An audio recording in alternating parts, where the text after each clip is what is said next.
numbers are actually quite astonishingly high.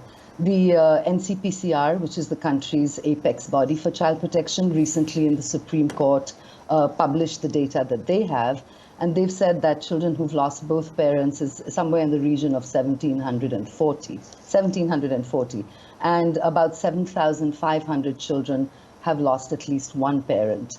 I'm going to hazard that, this is data that they have. This is data from the end of May, and I'm going to guess that this is not, the full extent of it. This is difficult data to collect. We've been collecting COVID death data, but that was never really geared to also check for all of this other stuff, and that's something that I think systems are only now beginning to look at. We don't have very strong child protection systems at the community level, which is where, this data has to be gathered.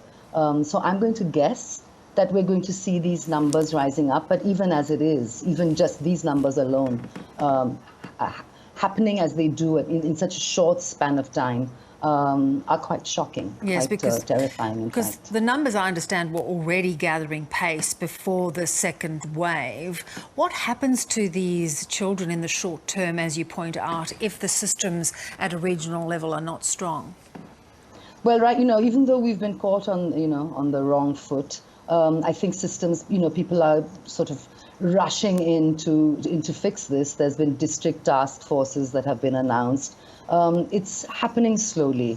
The Supreme Court has taken note of it, so one is hopeful that this is going to mean that things are expedited.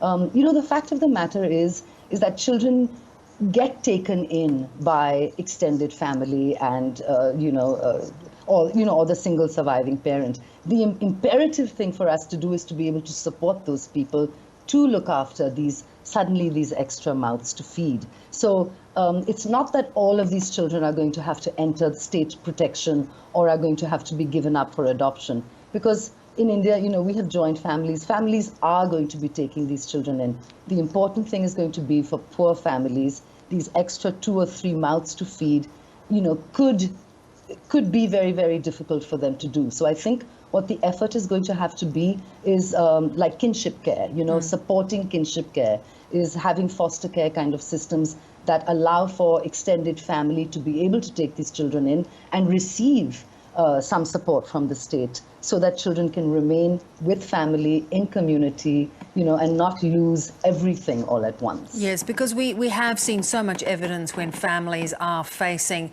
dire financial straits that awful things can happen. Children can be, trafficked, they can be forced into labour. That must be something that there is great concern about.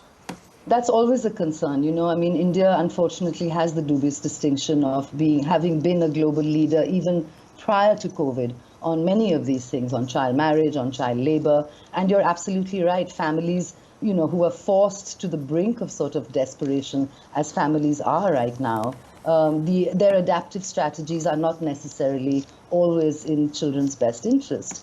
And, then they're forced to take dire measures. So I think the important thing is really going to be for the government to ensure that we first identify all of these families and then are able to support them. And I think, I think there's enough attention, and I think, with the courts and all of the state governments having taken note of this, I'm hopeful that we're going to see something good emerge for children very soon. Atya, India is, as you point out, a country that is wonderful in terms of the extended family, and family is such a strong bond for so many.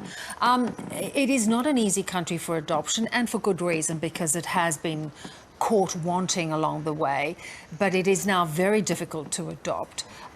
Will there be an effort to perhaps simplify the process if there are children that simply do not have family to look after them and may get completely lost in the system? I'm sure that, I'm sure governments are going to have to look at all of these things. I'm not sure, though, that, because in terms of adoption, I think the statistics tell us that it's only children who are very little, infants, who actually get adopted. And, maybe when it comes to that, the country might look at making some amendments, but that's not going to be the large bulk of children. Children over the age of 4 and 5 have an awfully difficult time being adopted anyway. And so those are the children, and I think that's going to be the vast majority of children that we're talking about, those children are not benefited from the adoption system anyway. So really, for a country like ours, focusing on foster care and kinship care and those kinds of things is very, very important, actually for sort of the nuts and bolts of a child protection system. Give us a sense, just finally, though, as to, the struggle of the country dealing with this massive pandemic, even though it's on the decline, the numbers are still huge. Is there the money to go around? Are there the systems that do you think will come in very quickly for support in this area? Well, we're hearing announcements from both the centre and, state governments about, these large sort of relief packages that they're going to give to families. It is obviously what's important is to see how that actually plays out on the ground. Because like I said, I think the one thing that COVID has shown us in our country particularly is that we haven't spent enough on building strong systems at the community level. And I think that is something that people have realized. And, in the healthcare setup, we're seeing how, those efforts are being ramped up. And one is hopeful that the same will happen in other systems. From all accounts, there is the money. It's just a question of figuring out the coordination and the logistics of getting it to that child who's in need. Really? And I'm hoping we're able to do it. Yes, I do think that is a fervent hope for all of us. Great to talk. Thanks for joining us. Thanks so much.